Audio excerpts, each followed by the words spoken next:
Good evening and welcome to the Ogden City Council meeting of June 14th, 2016.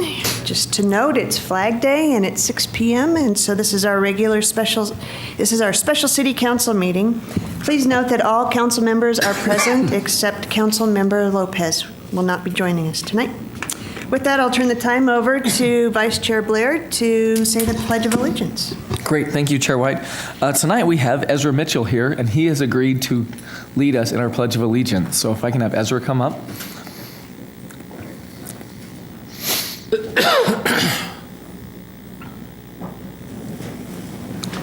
Oh, he's ready.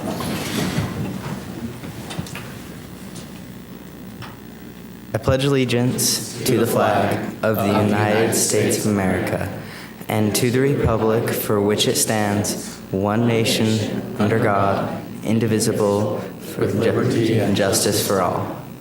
Hey, Ezra, before you go, what troop are you with? Troop 63. Troop 63. Well, thank you for being here. And then, are you working on a merit badge? Yeah, I am. Which one? I'm working on citizenship in the community. Great. Well, thanks so much for being here, and thanks for taking care of that for us. Next on our agenda is a moment of silence.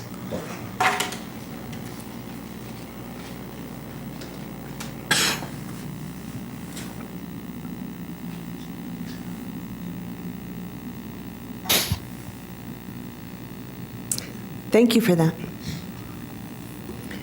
We have some recognitions tonight, first on our agenda is the Campus Compact Action Statement, and I get to read that, so I'm not sure that I'll get through that. But with that, I'm going to read the resolution. So this is a joint resolution of the Ogden City Council and Mayor endorsing the Campus Compact Action Statement and committing to assist Weber State University in developing its Campus Civic Action Plan. Whereas in the mid-1980s, a group of higher education leaders came together based on a shared concern about the future of American democracy. Motivated by their conviction that amidst the pressures towards personal acquisition and personal advancement, their students were not learning to think, speak, and act in a service of the public good. They resolved that higher education must reclaim its historic mission of preparing the next generation of citizens to achieve public goals and solve public problems. This group became the founders of the Campus Compact. And whereas the chosen language, a compact, signified a commitment to each other to work together to advance the public purposes of higher education to their campuses, in their communities, and across the country. It also signified a commitment to honor the long-standing compact between higher education and the public. And whereas today nearly 1,100 institutions belong to the Campus Compact, and it has grown to include a network of state and regional compacts and has become a key element of a global movement for the public purposes of higher education. And whereas Campus Compact has helped build a national network of engaged faculty and staff and a vast trove of research-based and experiential knowledge and how to educate students for democracy and build community partnerships for positive change. And whereas, because of the work undertaken through Campus Compact and a growing group of allies, what was once a novel and marginal idea that students should engage in a sustained community-based experience to develop their capacities as local and global citizens is now in the mainstream of higher education. And whereas, to advance the public purposes of higher education, the following statements collectively referred to the action statement are affirmed, which characterize current commitments and the name ideas towards which Campus Compact will work with renewed dedication, focus, and vigor. We empower our students, faculty, staff, and community partners to co-create mutually respectful partnerships in pursuit of a just, equitable, and sustainable future for our communities beyond the campus.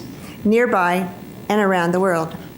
We prepare our students for lives of engaged citizenship with the motivation and capacity to deliberate, act, and lead in pursuit of the public good. We embrace our responsibilities as place-based institutions, contributing to the health and strength of our communities, economically, socially, environmentally, educationally, and politically.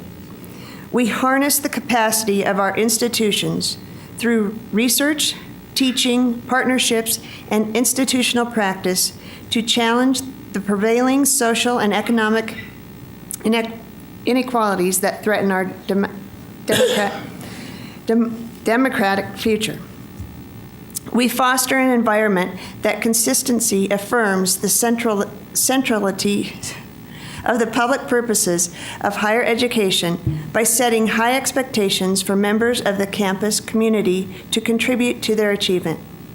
Whereas, in signing the Campus Compact 30th Anniversary Action Statement, presidents and chancellors make a public commitment both to its principles and to developing a plan to put these principles in action by March 20th, 2017. And whereas endorsing the action statement is a way for organizations and cities to publicly indicate their support for the principles set forth in the action statement. Now, therefore, be it resolved that the Ogden City Council and Mayor hereby endorse the Campus Compact's 30th Anniversary Action Statement and commit to assist Weber State University in developing its Campus Civic Action Plan. This joint resolution will become effective immediately after final passage. With that, I propose we adopt the joint resolution 2016-9. I second it. With that, we have a motion. This is a voice vote. There was, I and a second from Doug. second it. You motioned it. Oh, I motioned it. Councilmember Stevens seconded. Aye. This is a voice vote. All in favor? Aye. Any opposed? Oh, thank goodness. These are very big words, just so you know. You can tell. With that, yay! Maybe President White to come up first to speak about the resolution, and then have Brenda and the crew come up to accept this, if we could. Thank you very much. I'm Chuck White, president of Weber State University, and that was a really good job. There's a lot of academic speak in there. It's a statement only a university president could really love, so thank you for doing a good job with that. As you mentioned in the resolution, in the mid-1980s, a small group of universities came together to rededicate themselves to the public purpose of higher education. And Campus Compact, as a national organization, has helped us engage students in the democratic process. Originally, it was an organization that was dedicated to mostly getting out the vote. It was pretty simple, but it morphed into community service, and then later on morphed again into an organization that helped universities teach students and faculty about community engagement, community engaged learning, and also community engaged research and scholarship. And that has worked really well for students. Students who practice community engagement are our most successful students by and large. But if you look around us, what has happened over time is that voters in general have participation in the democratic process has been declining. Voter participation has been declining. And political partisanship and polarization has been on the rise. And it's led to some problems with our democracy. And so last year, on the 30th anniversary of Campus Compact, a group of presidents came together to write this civic action statement.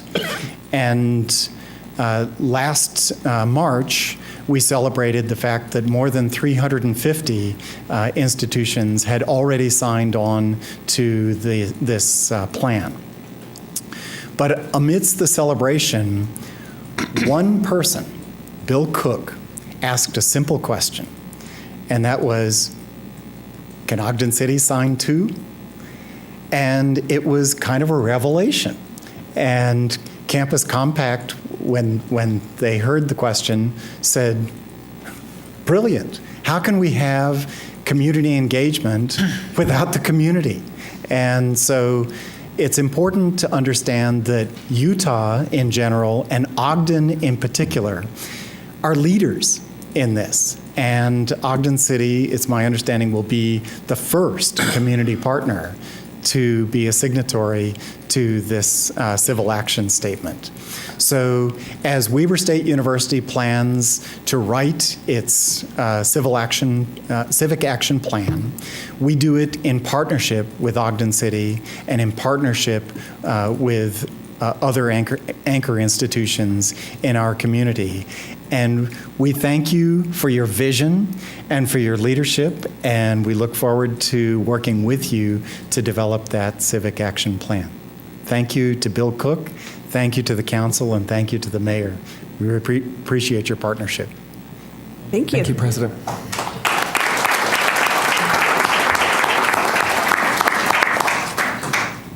Would you like to come up and say a few things about the Campus Compact, or the Civic Action? Sure. Thank you, Marcia. Those are all very hard words to say They're- together. Yes. Yes. A lot of hard sounds together, too. Let me first say, I should probably introduce myself. My name is Brenda Marsteller-Kovalevsky. I'm an associate provost at Weber State University for high impact programs. And let me first say what an honor it is for Weber State University to partner with Ogden City on such an important initiative, truly. We do work better together. We know that. And as you've heard, President White talk a little bit about the Campus Compact, and Marcia talk a little bit about the Campus Compact. That statement was intended for presidents to sign to reaffirm their commitment to the public purpose of higher education. And as President White has already suggested, that story is only half the story. Really, committing or reaffirming our public purpose really makes sense in partnership with Ogden City. So I too want to say thank you, Bill, for your vision, for helping Ogden City become the first to sign that action statement. So in this spirit of being better together, Ogden City and Weber State University are now engaging in a process to develop a civic action plan. And that plan is for our community. We were charged with creating a civic action plan just for the university, but we're better together. So we decided we're going to create a civic action plan for our community. There's a small group of folks who have really been in the planning process. That includes Amy, maybe, Bill Cook from the city, Steve Neighbor, Mike Moon, who is here. You can wave, Mike. There we go. Let's see, Enrique Romo and myself from the university.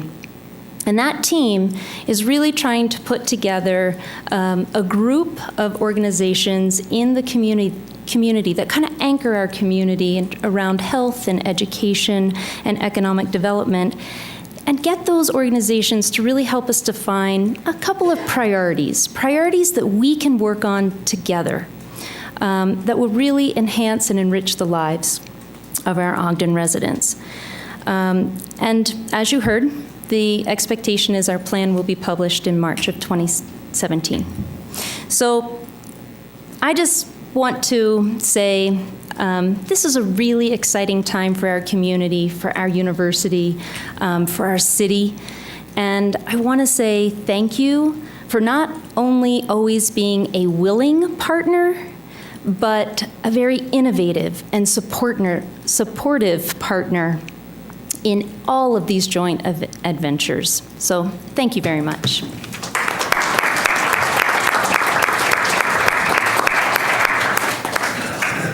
Your pictures. Yeah, you're. Actually, oh, is Mike one? Photo op. Are you sure? Thank you. I don't know how you want to do this. I don't know Thank quite. you so much. That was wonderful what you said. Thank you. That was a good way. I like that. Thank you. Oh, I didn't know that. Thank you.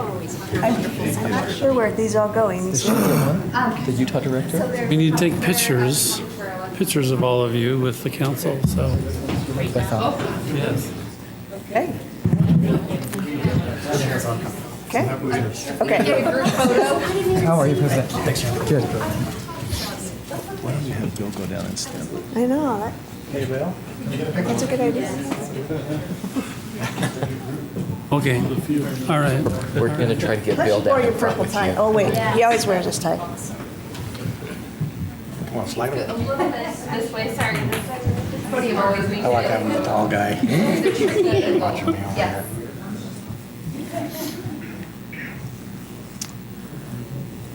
Oh, no one's fighting tonight. This is good. Well, we're not doing the basketball team. What? Oh, that's true. That was a tough one. Councilmember Hire, if you could just. You don't have to tilt your head, but just scoot it a little bit. Okay, perfect, thank you. 1, 2, 3. Take a couple more. One more.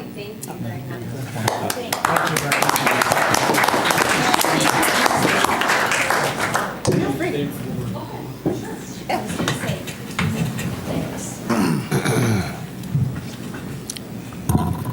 Hi, I'm Alexis Bucknam. I'm the Executive Director of Utah Campus Compact. I know you have a busy agenda, so I don't want to take a lot of your time, but I just want to say thank you again for endorsing our civic action statement. We really do consider Ogden part of the vanguard of city governments that really support the connection and the collaboration between higher education and our communities. And Bill has been such a wonderful collaborator, and we're so pleased for that. So we really consider the work that Weber State and Ogden do together as a national model, and hope that we can encourage other cities to follow your lead and really take this opportunity to support this work and make a very public statement. So we thank you and look forward to continuing to support this collaboration. Thank you. Can't get out of here without a what? Weber State, Weber State? Great, great, great. Gosh. Can you sing the whole fight song, though? I know. Well, thank you. That was a great recognition. We have another one that's also great as well, the Ogden Family Search Library. I am not going to read that one. I'm going to actually ask Councilmember Hire to read that. Yes, thank you, Chair White. First of all, I'm especially grateful that I'm not reading the Campus Compact Action Statement tonight, but I am very honored to recognize the Ogden Family Search Library. So the Ogden City Council and Mayor proudly recognize the Ogden Family Search Library for providing invaluable contributions to the Ogden community. The Ogden Family Search Library is celebrating a 50-year milestone. The library has been in continuous operation since July 24th, 1966, with more than 28,000 visitors annually, seeking assistance on family history, attending classes, and using the center and its various tools for research. Family history provides invaluable information to many of our community by offering access to medical history, and personal background and ancestral records, as well as increasing overall ties to family members past and present. Today, more than 320 volunteers donate hundreds of hours a year assisting those in our community with their family history. Assistance is provided to all individuals and groups, regardless of religious affiliation, and the public is welcome to use the library at no charge. The library offers more than 30 different classes each month, ranging from introduction to family history to country-specific research. The Ogden Family Search Library also operates a book cataloging, scanning, and auditing service that makes books and periodicals accessible on the internet for worldwide access. Books related to family history are loaned or donated to digitizing by libraries throughout the United States and shipped to Ogden for processing. The Ogden Family Search Library will be celebrating its 50th anniversary, July 11th through the 16th, 2016, with an open house, and we express our sincere appreciation for the library being part of the fabric of our community.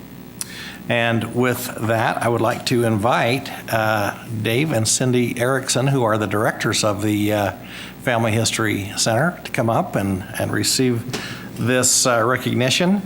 And we'll want to take some pictures, and we'd also like to hear from you.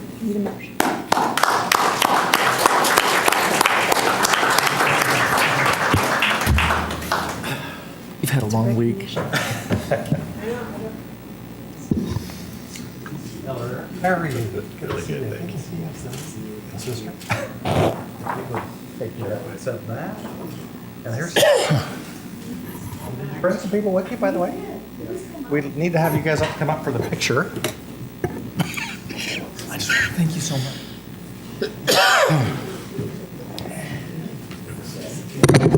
Family search all the way back to Adam. I'll work with you. Sure. Thank you. How are you? Thank you so much. Thank you. That's it. Appreciate it.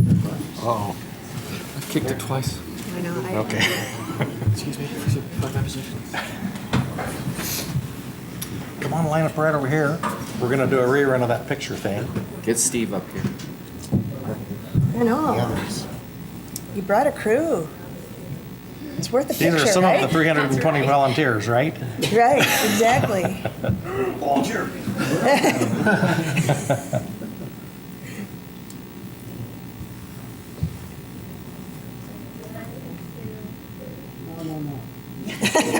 No?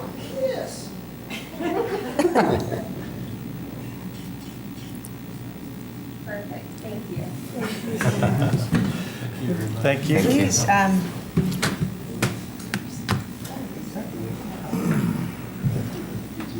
If you would address us.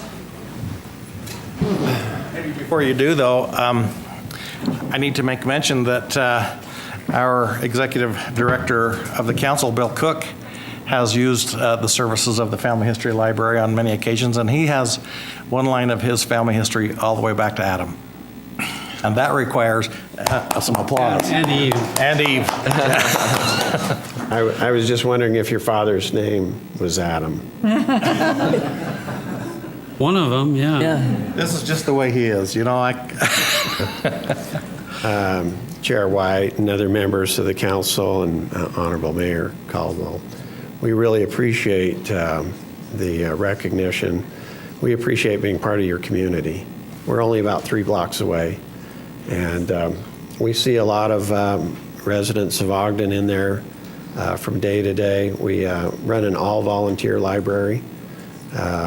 We're sponsored by the Church of Jesus Christ of Latter-day Saints. They keep the lights on for us, and we're really pleased to be part of such an important work that brings peace and joy and real satisfaction to folks as they find out who they really are, who they connect with over the generations. And we find folks in there who come in with puzzles and they leave with promises and smiles. It's a delight to be part of the community. Thank you so much. On behalf of the hundreds and hundreds of volunteers who've served at the library over the last 50 years, we are grateful to the City of Ogden for this recognition. It's a thrill for us to be celebrating our 50 years in the Ogden community, and we are having a week-long open house of all kinds of interesting family history activities for all people in the Ogden area. And so we've passed out a flyer outlining some of them. We would certainly invite everyone in the Ogden area to come to that. And thank you again for this recognition. Thank you for being here. So again, July 11th to the 16th. Next on our agenda is the Government Finance Officers Association Award. Chair Camille Cook will introduce our presenter. Nice. Chair White and council members, it's a pleasure to be with you this evening to introduce Cherie Garrett. Cherie is the finance director for Washington Terrace City and has recently been elected as the secretary treasurer of UGFOA, which is the Utah Government Finance Officers Association. And we appreciate her taking the time to be with us this evening in our meeting and welcome her tonight to make a presentation on behalf of GFOA. Thank you. Be welcome. Council, Mayor, it's a pleasure being here. Thank you. As a representative of the Utah Government Finance Officers Association, I am honored to present to you tonight the Distinguished Budget Award from the National Government Finance Officers Association of the United States and Canada, otherwise known as the GFOA. I wanted to share a brief background with you on the history of this prestigious award to help you understand its significance.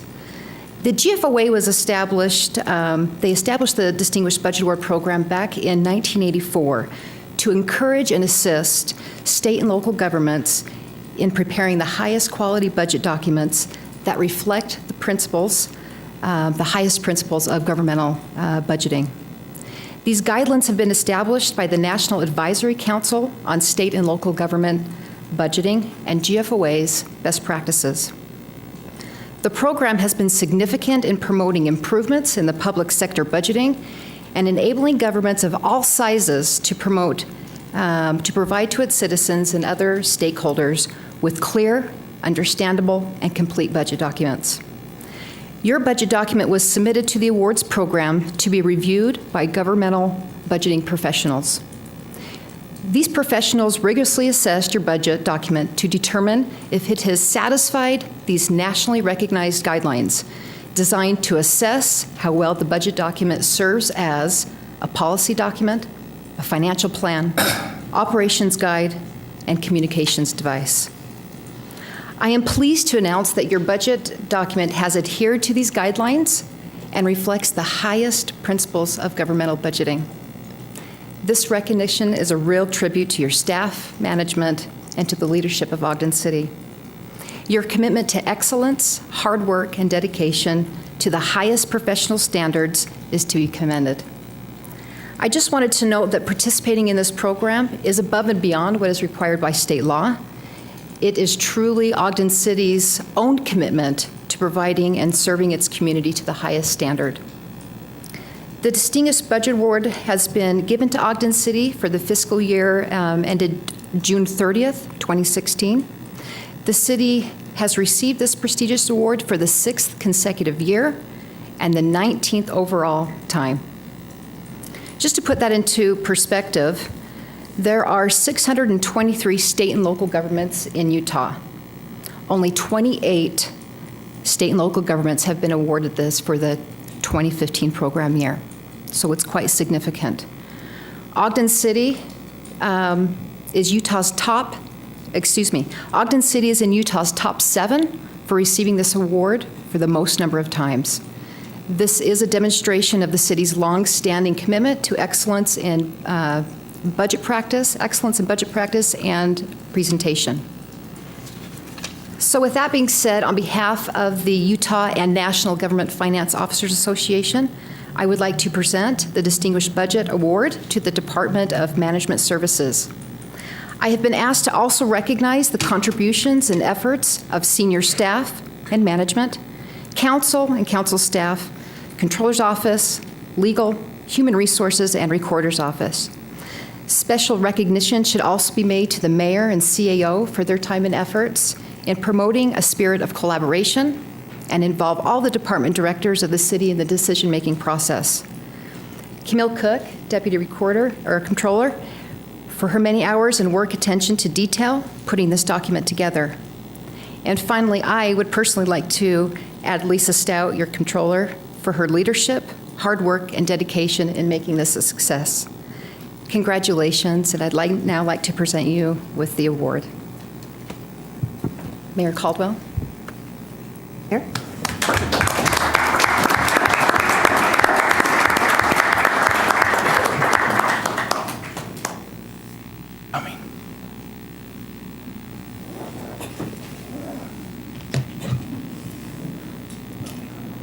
So the budget process is always hard, and a lot of hours, and our group really does a great job, Camille and Lisa, and your leadership really helps. And you make it easy and simple for us that don't look at budgets on a daily basis. So I thank you personally. Absolutely. Chair White, if I could. Yes. Just echo the same sentiment. As we're reading that, we all know that award is all about the two of you and the work that you guys do. And I know that a lot of work goes in, a broad team on the administrative side to put in front of us what we see. But we see a lot of you guys, and I appreciate all the work you do. Thanks. Congratulations. Next on our agenda is a request to be on the agenda. We have two people that have requested that. The first one is Keith Runkles. Keith, there you are.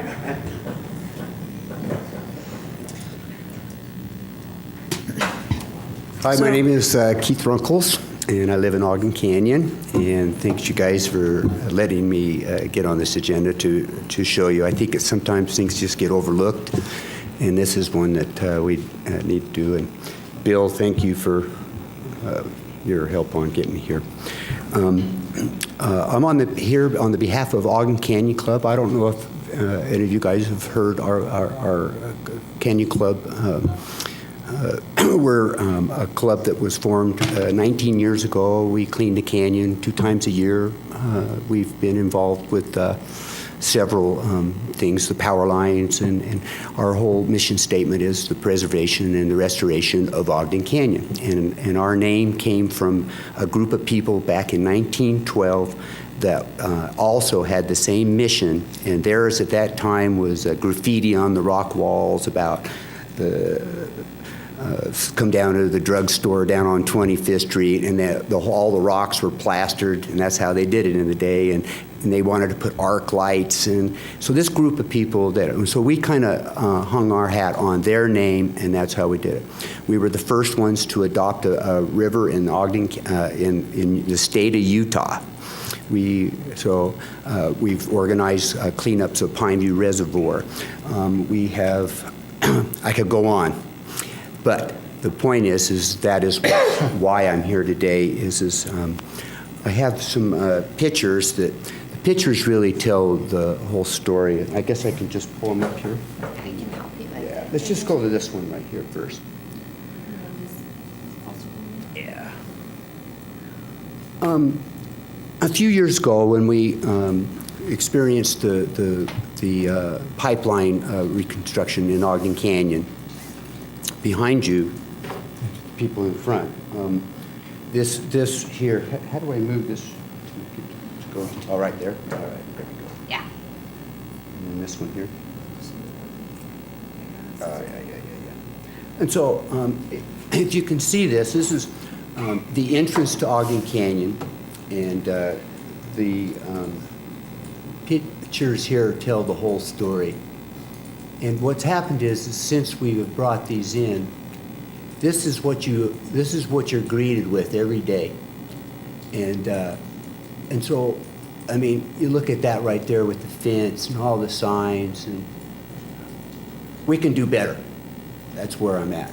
And this is for all of the people of the world. We're a scenic byway. We have people come here. We have the marathons, we have bike races, we have all these things.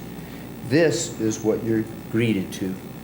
So the whole reason to come here today is to see if we can, with your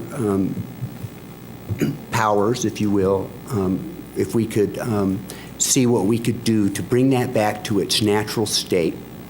The fences, I don't see what it even serves any purpose. Anyone that wants to go up on that hillside can get up that hillside easy. And so I just don't see what that would, what the purpose is. I think they had a good idea when they were putting it in, but when you drive by it, it's a real mess. And I know since I have turned these pictures in, the city workers have gone up on the hillside and pulled some of the matting down. Half of it, if you could look up on the hillside, it has been revegetated, and it looks like that part's coming in. It's this bottom part. It's hideous. That's probably the word. It isn't done well at all. And it's too beautiful of a place to leave it to look like this. And so that's on that was in hopes that you guys could have a discussion and talk to who we need to do or whatever we need to do to try to correct that problem. And that's why I came here today. Let's go back to the other ones now. I'm trying to be quick, but I run off sometimes. Yeah, there we go. This one here is at the water treatment plant. And if you can see this picture, do we have pictures over here too? Okay. What happens is they've, the guys at the water treatment plant, they have all this sludge. I've watched it over the years. I've lived in the canyon for 45 years. I'm aware that there's been issues. Now they have gone in and, as you all know, have redone the water treatment plant, and they've done a great job. It looks beautiful. Landscaping's been good. But to the east, this is where some of the stuff has been put here to evaporate, I guess. But what happens is if you can see the picture, it's all sloped, and it all slopes to the river, every bit of it. So every rainstorm, everything we get, all of that comes in from all around. You can just see it, and it's going right into the river. So that's something that I think that just wasn't planned, wasn't thought of, but it is a problem. It is a horrible problem. And so I was in hopes that you guys could take a look at that. And now we're back to this. Just the arrows. Oh, this one. Okay. And that's just another shot of it. Now it's just, the picture's kind of a little hard because you can see it better when you're just looking at it, but you can see right where the water and everything leaches to the river. It's just what it's doing. Now we come to these. These were, I understand that you can't have people in them, and we got to protect our water and all of that. Like I say, I was on the Planning Commission for Weber County for 6 years, so I have a real appreciation of you guys and the times that you put and these issues that come up. This one here can do, once again, it's a scenic byway. It could be better. A chain link fence is why I brought up the Planning Commission. I know for in our thing that there's it's out of ordinance. That's what it is. It's just, it isn't compatible. It has no screening. The signs are all overhanging. We can do better. That's all. We can do better. And I can't say here and tell you what it should be, but I do have a letter, because I have gone to the county about this, and I guess can I give it to you? Sure. I'll give it to Amy Sue. Mm-hmm. Okay. Thank you. Mm-hmm. When I went there, and they have given me this letter to address you guys tonight, and I guess they have addressed it already, but it hasn't been taken care of, and so it's not my job to be the compliance officer, and it is out of compliance. But once again, it isn't about all of that. It's about our beautiful canyon, and we all love it. It's our beautiful canyon, and we could do better. And so I know we get into these things, but if these pictures aren't the greatest, I apologize, but if you can see the signs, you can't go over there. And so barbed wire, I get it, but maybe there's some other way we can do it that can be more compatible for the environment that it is. That's basically where I'm at. And the other one that I don't have is at down at in the Kiln area by the Skyline Trail, not Indian Trail, excuse me, is where the other one is, and it duplicates this fence. If you haven't seen it and you drive by, it stands out like you can't believe. And so that's the pictures tell it, and I'm like I say, I love the canyon. I put a whole life into it, and I hope that you guys could discuss it, and maybe there's some kind of a solution amongst us all that we can do better. Okay? Thank you. Thank you. You want to ask me any questions, or you guys just want to talk about it? Are there any? Where do we go from here? Let's just go there.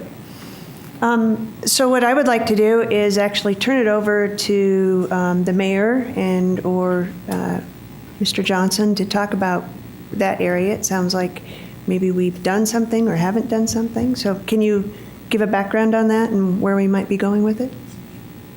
Or have? Well, why don't we have Jay come up and talk a little bit, or Kenton, who is in charge of that water project. But Keith, I appreciate you coming, and you're right. A lot of people do love that canyon. It's an integral part of both what happens in the valley and what happens in the city, and we will certainly have dialogue about opportunities to go in and address some of the things that you brought up. I appreciate you coming. I know it's not an easy thing to do sometimes, and it isn't, but I will do it 100%. And we'll get back to you with a list of some things we think we may or may not be able to do, and where we are in some of the planning. I appreciate that, and I think that through Weber County Planning too, they were interested in it too, and I think that that's where, however you guys work it out, they're the ones that have to come up to compliance, and I'm not going to be the one to say what it should be. I'm just pointing it out. When you're very familiar, there's been a lot of dialogue about the future of what's going to happen in the canyon and what needs to be there and what's not, and ways to preserve and have public access to that, and because it is a phenomenal resource. So I appreciate you coming, and we'll certainly get back to you with a list of some specific things we'll go in and look at. Okay, thank you. Okay. Thank you very much. Yeah. All right, let me add some clarification on a couple items there. So at the mouth of the canyon where the pipeline goes up, that the concrete there and the fence were actually part of an agreement to get that easement. So that's actually private property right there for that fence and for the concrete there. The concrete serves a purpose of stabilizing the pipeline, so it's there for a reason. And the coloring, I believe we discussed with the property owner when we put it in. So that's what's going on at the bottom of the canyon. And then we did seed it. The slopes are steep right there, so it's hard to get seed to take. So, I mean, that's something cheap we could try again, is seeding it. We use the Forest Service mix, which is approved by the Forest Service to be used in the foothills there. So at the treatment plant, the area that was shown there is where we previously, prior to the new plant, we did sometimes put sludge back there. However, it was graded differently at that time so that it wouldn't go into the river. And now we process the sludge in a completely different way. It's handled through a screw press inside of a building. And so it's graded there to go to the river, but we don't place sludge there anymore and haven't since it's been regraded. And that was only even used back under the previous plant in times of emergency. It wasn't ever planned to be used. So the sludge hasn't been there for some time. And when it was placed there, it was graded completely differently. And the sludge is largely organic, and it's used in fertilizer and things like that. So, but we do process it completely differently now. So the sludge doesn't go out there. It's contained in a building. And many of you have seen that facility up there.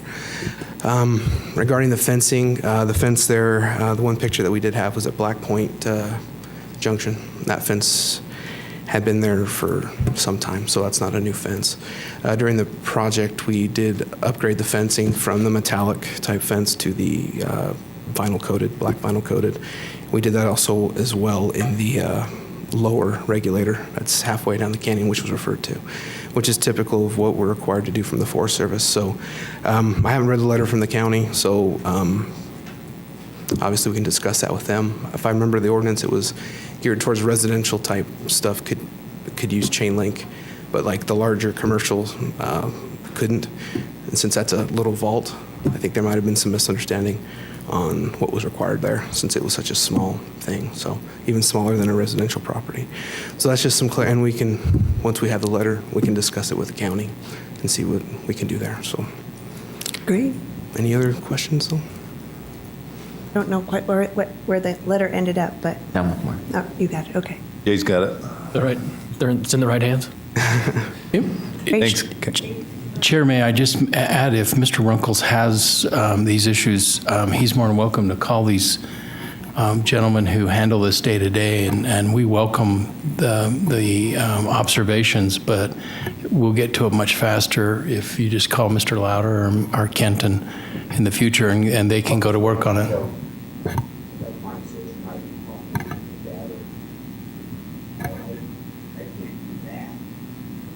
Sorry, because even when I got up and I spoke. So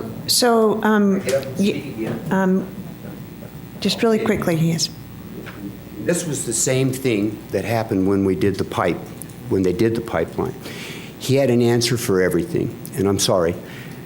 I showed you the pictures, and it is not done right, period. And I'm not sitting here to jump on you, but that was not the answer that we came here for. I thought that Mike was really good about saying maybe we can do something, but we're not. That looks brown, and that looks like, yeah, sure, it looks like crap.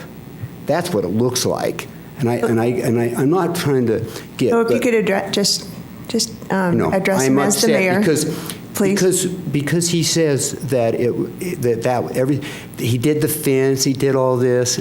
That ain't correct. That ain't right. It is.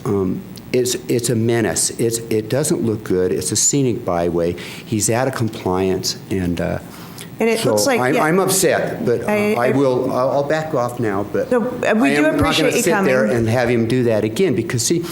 We went through all of this before when they did the pipeline. We do appreciate you coming, and it sounds like they have now your letter from the Weber County, and so they can help address that. And Keith, when we're done, I'll call you directly, and then we'll hand it off. Okay.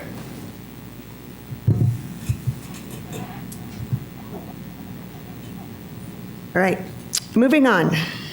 The next on our agenda item is the Weber Morgan Health Department, the Clear Air Challenge. And I think Brian is here. Is that correct? That's right. Hey. Thank you. Council, Mayor, I'm glad to be here. It's a privilege to be here. And just wanted to update you on just a few things that the health department's doing, and that challenge is certainly one of them. And we know that you guys are great supporters of clean air. We appreciate what you do in February with Idle Free Week and all the other information you put out about not idling and helping in that way. We just completed a community health improvement, a community health assessment. So we looked at 45 indicators, and we're doing good in a number of them, and some we still have some challenges. And as we talked with focus groups and members of the community, as we looked at the data and looked at what we're doing well and what we're doing wrong, it doesn't surprise that we continue to get questions and concerns about air quality. That surfaced as one of the priorities to look at. And so I wanted to talk to you a little bit about some of the ideas that we have and this challenge that we would like to really promote, not only this year, but in the coming years. So. Arrows or space or enter. Oh, that's easy. Okay, thank you. And so when we're talking about air quality, there's really two major sources that we talk about, and you'll hear the phrase PM 2.5, and you hear that a lot in the winter, and that's associated with the inversion. Now we're kind of in the ozone problem area. We're in the summer. And these are, no surprise, some of the concerns. There are industry, power plants, gasoline and diesel emissions, wood-burning stoves, those sort of things, depending on the season. And just kind of so you can picture what an inversion's like, and maybe many of you have seen it before, but the temperature inversion, obviously, when the warm air is trapped by the cold air on both sides, it's not able to leave the area and builds up until we have a storm move in. And that creates the inversion and the smog, and we can see that, and sometimes it looks really, really, really bad. And then in the summer months, it's a little bit different. As the days get warmer, particularly in the afternoons, that heat combines with nitrogen oxides and VOCs, which are volatile organic compounds, and then that creates the ozone. And the ozone, as it builds up, and if you're exercising in the heat, maybe you felt like your lungs are burning a little bit. Sometimes that's from that, is the pollutants baked together in direct sunlight forming the ozone. And so, but the solution to both of those are similar. Probably seen the air quality index, and most of the time we have air quality in the good and moderate. But during those inversions and during ozone season, it gets above 100. Usually it doesn't get above 180. That's pretty high when you look at that, and that's actually in the unhealthy area. Oops, wrong one, sorry. And so this is from our community health assessment. As we look back 10 years, we were watching some trends, and some of the trends are really favorable, and particularly as we look at the number of days over that 100 level, where it gets to be difficult for sensitive people and unhealthy. And we've seen, you see, it actually peaked at almost 40 days of over 100 in 2013. 2014 was actually really good. We only had 5, and in 2015, that's not shown, but we had six days. So that's nice to see that trend but what we're seeing and what's disturbing is that when we get those 100 days, they're higher than they have been, so they're worse. We may have fewer, but they're worse. And so that's a challenge that we're looking at and want to address.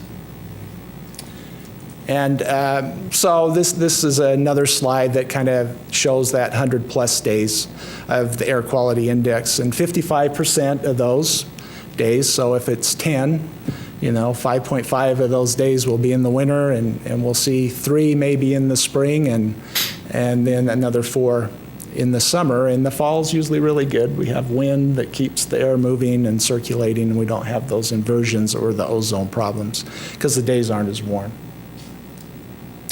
And so we, as a Board of Health, and we appreciate so much having Neil. He's been our chair, and he's our vice chair now. He's just so willing to serve and help on the committees. He has such a great background in public health, and we appreciate his input. And we've had a lot of discussions over the past couple of years on air quality and what we can do. And these are some of the things that we have in our plan. And we are so grateful that you guys take the lead and do the Idle-Free Week. We're glad to be partners on that, and I think that's very successful. I love the clips that were on YouTube this year. I thought they were very clever, and I think a lot of people took notice. We have a campaign that's called Be Air Aware campaign. And then what I was going to talk to you about is the Clean Air Challenge. We've also been able to start up a smoking vehicle complaint program, which is, we've been given authority by the legislature last March to start that up and work with the DMV. So as we get complaints, whether they're gas or diesel smoking ones, we get over 100 a year of those that people actually see them, they take down their license, they notify us. We can contact them, educate them, warn them that they need to get tested and get it fixed. And if they don't comply, we can work with the DMV and have their registration pulled or revoked until they do, or until they get it fixed. Wood burning stove, we have a complaint program through the state, and it's mainly around education. As we get complaints from neighbors and that, we send out our environmental health scientists to talk with them and help educate them and work with them on that. Of course, we've had an I&M testing program since the early 90s. It's been very successful as we've tested gasoline, even hybrid vehicles and gas vehicles, and helping to make sure that they're meeting the standards and that they're in compliance. There's been discussion on a diesel testing vehicle, and we're continuing to work on that. The board is aware of that. They've formed committees, and we're going to continue to give the facts as they are, and the board will be making a decision one way or another, I think, in not too distant future. And then, of course, active transportation, health promotion, other partnerships, and really monitoring what the state's doing with low NOx water heaters, which was just passed legislature. A lot of discussion about Tier 3 gasoline, and the ozone standard, as you may or may not know, is getting tighter and tighter. So we've got to continue to fight the good fight on air quality and realize that it's really not a sprint, that as our community grows, there will be new challenges. We need to work together, and as we do our planning, that we think about air quality and how that will be impacted. So our Be Air Aware campaign is just really simple. Drive less, please don't idle, and maintain your vehicle. And the new program that Salt Lake's been doing for a number of years, and I think it hasn't really been organized up here, but I think some businesses have been doing it. I know the health department, we've been doing it and tried to reach out to some of our partners to do it. But this year we're really focusing on that in the month of July. And so you sign up, there's a software program that you have, you go to a website and you log the number of miles you save by either walking that day, carpooling, trip chaining, taking mass transportation, and then that will tell you how much pollution you saved in the form of carbon dioxide. And at the end of the day, you can, as a group, work together and calculate. But it's pretty cool to see how many pounds of pollution we can save if we do some of these simple things. And that's what we would like to stress, and we know that education is a big part of this issue. I find that as people become more and more aware of it, and particularly if you can do it for the month of July, it becomes a habit.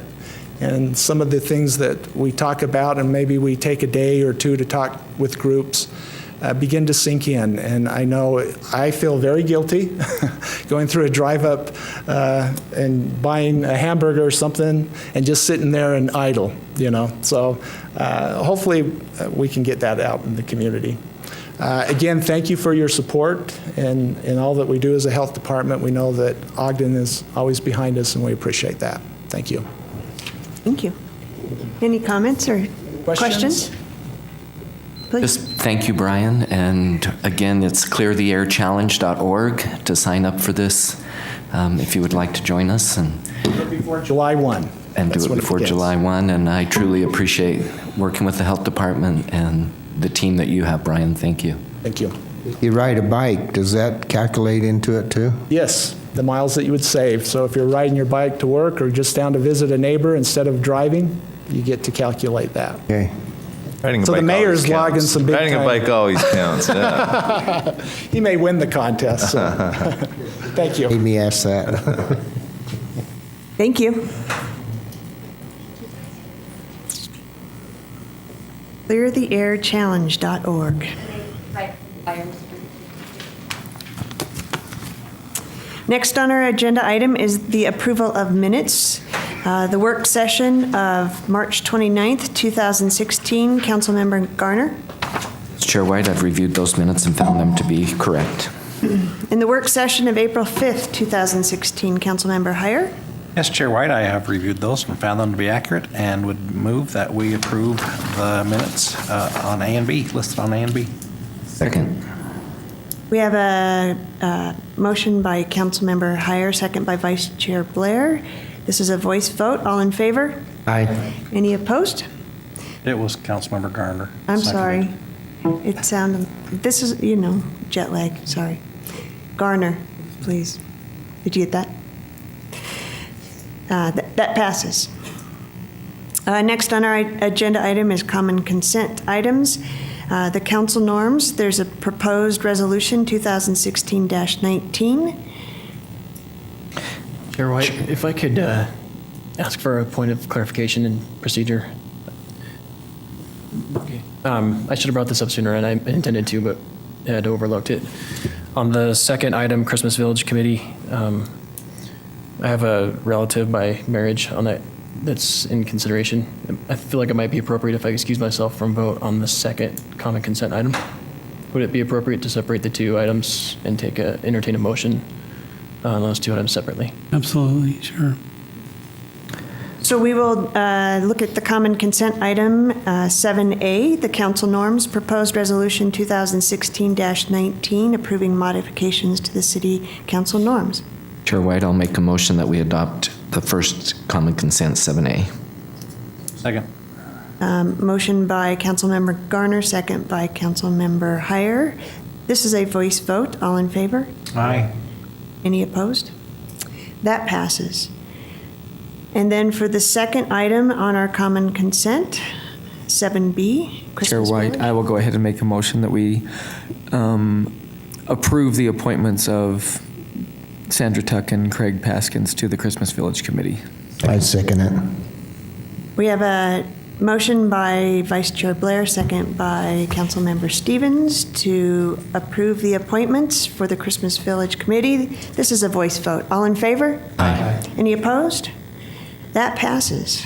Chair White, if we could just reflect for the record that I abstained from voting on that. Thank you so much. Get that as well? Thank you. Next on our agenda items is the reports from administration. Mr. Ed Bridge will be covering this tonight. He's been looking forward to it.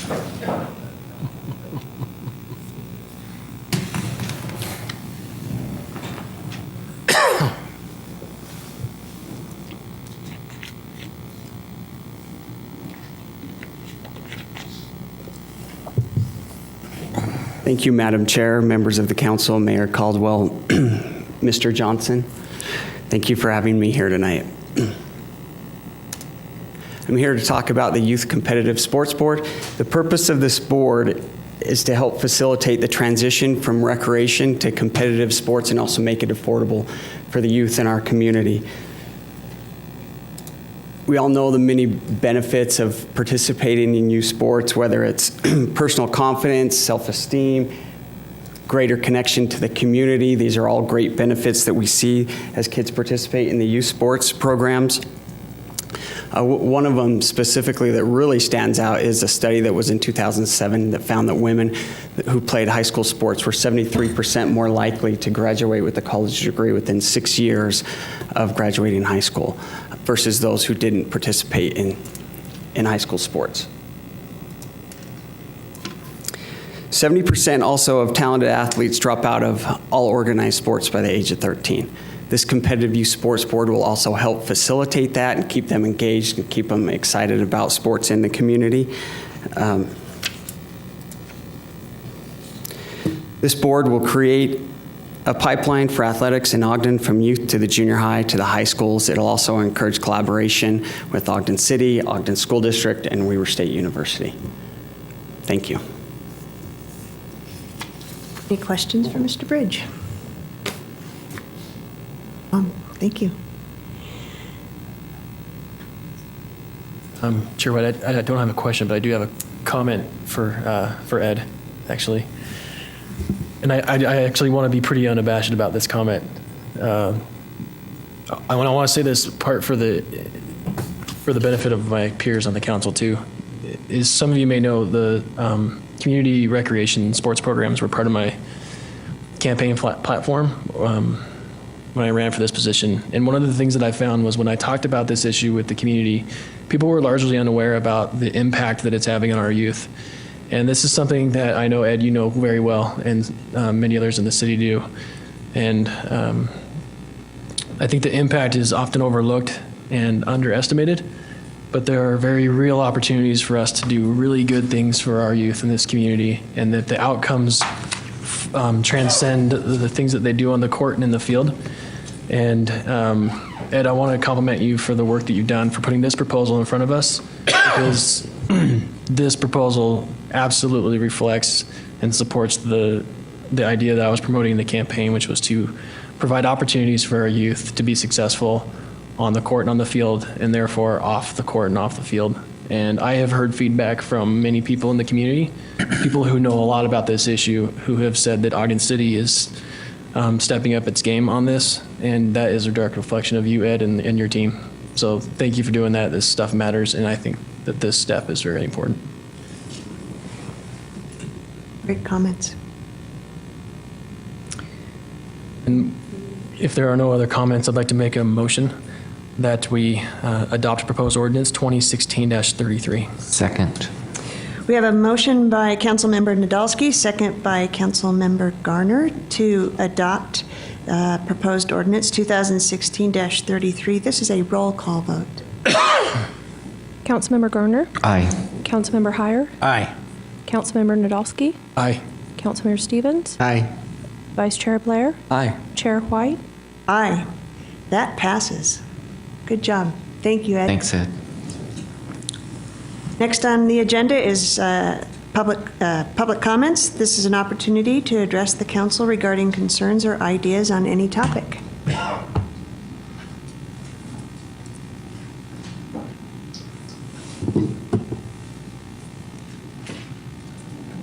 Did you think they were going to Chase them away, Travis. You almost got out of here, didn't you? First, before they Council, and Mayor, administration, appreciate your time. I'm just requesting that the proposed Gibson Avenue plan not be adopted how it is. There are several inconsistencies in the plan. We've talked about buffer zones, creating a road between uses, such as across the Staker Parsons property. It's a private piece of property that the city's proposing to put a road across, and yet at the same breath of the city plan, they want to close Center Street or Center Avenue, whatever the actual suffix of that road is, in conjunction with the possibility of closing of Fresenius expansion. There's been several areas where they've bridged gaps. Most notably was the Ogden City Mall. We bridged a gap from ZCMI over to the mall. The Skullcroft warehouse historically bridged a gap across Wall Avenue, and I think Fresenius could also bridge the gap across the railroad tracks to create the brownfields. If you have a chance to go to Google Earth, look immediately west of Fresenius, and that could completely be cleaned up. So I think the master planned riverfront redevelopment project area directly east, it negates the importance and the significance. I have 2.5 years of my life invested into the riverfront redevelopment project area as an intern here, and sat in homes, saw the impact. I think we're a landlocked community, and we need to realize that's an asset, it's a jewel. And so to just isolate a small portion and possibly say MU for residential versus teaming with UTA and saying, hey, here's an MU TOD. UTA, step up your plate and let's redevelopment, face Wall Avenue with some businesses. Let's take the soil prep place and face the river with businesses. So then nonprofit property now becomes tax-paying property. We've seen several individuals, we've seen several places where that's done, nationwide and state and locally. BDO is a prime example. We own the property, but how much money do we get tax base out of there? Pretty tremendous. And so I think that those are the types of things that I think, as it currently is proposed, I have a little bit of a write-up for you. It fails. I believe we designed a lot of this in-house, and so the Planning Commission says, yes, it matches the plan, but it matches the plan that we just created and paralleled. And so it doesn't really match the plan. It doesn't serve the community, 70 residents. My proposal would be, we talk about Harrison being in isolation from the East Bench to downtown. We're creating an isolation with Wall Avenue. I believe that that community plan can best be served with the Mountain View community. The Mountain View community is named after a school that's no longer even there. So the Mountain View Ogden Riverfront community, that could be expanded. Then all the commercial concerns can be addressed on both sides. And also, if we're looking at property rezoning and downzoning, and some cases upzoning, I think we need to look at the entire area. You approved a week or two ago for property for Fred Meyer to be torn down. How much commercial property do you have? Are we losing face by rezoning from manufacturing to commercial? So as the plan currently stands, I'd say please don't approve that, and I have some guidelines here and open for questions also. Great. Thanks, Travis.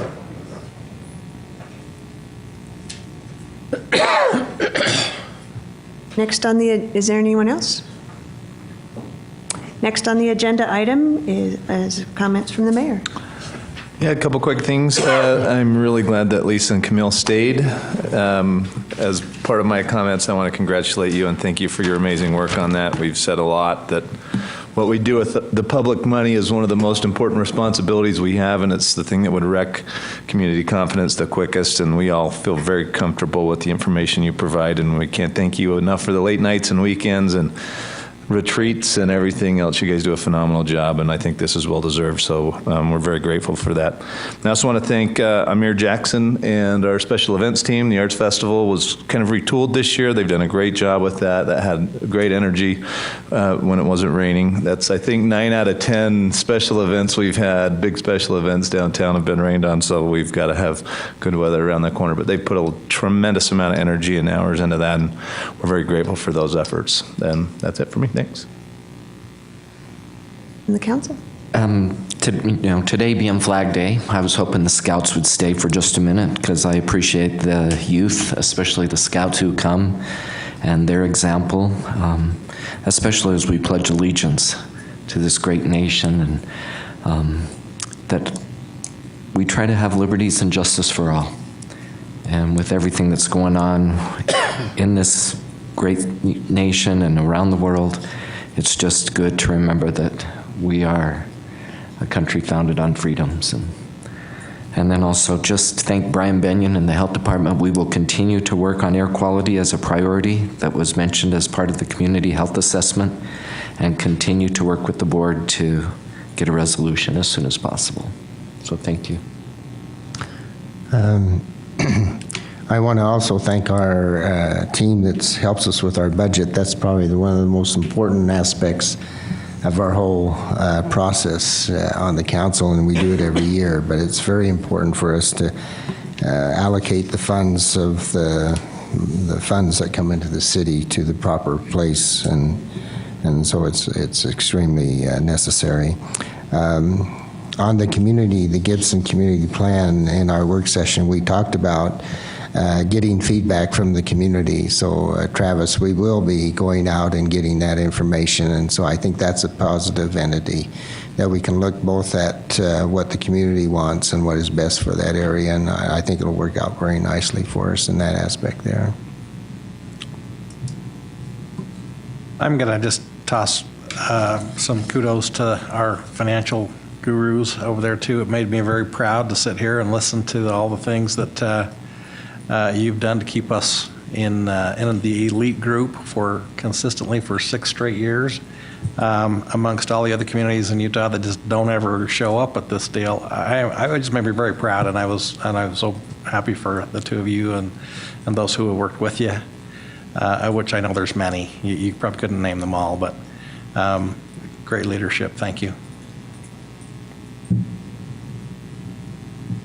I just want to say that I want to mention the tragedy that happened in Orlando, and it particularly hits me personally because of the targeted group that, or the individuals that were targeted, and sometimes it's really hard to make sense out of the senseless acts, and so I try to fix, and I try to change, and I try to find, solutions, and one of the things that I realized is that I want to say that we have a lot of good going on in our community, and commend our colleagues that are sitting up here, because we continually move forward to make our community more diverse and accepting, and our city more able to be free here, and I really appreciate that.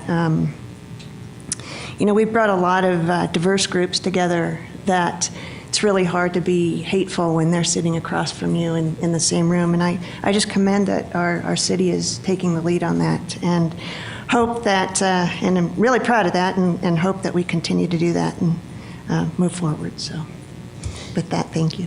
You know, on that point, I got to say, though, as you look at diverse groups, and you look close, you'll find that there's a lot more in common than there is that divides us. So it's easy to be, to look in a united way at the diversity that we have. Chair White, I want to, if I could just thank you for those comments. And I would wish to add to them, but I couldn't say it better. So thank you for saying it on all of our behalf.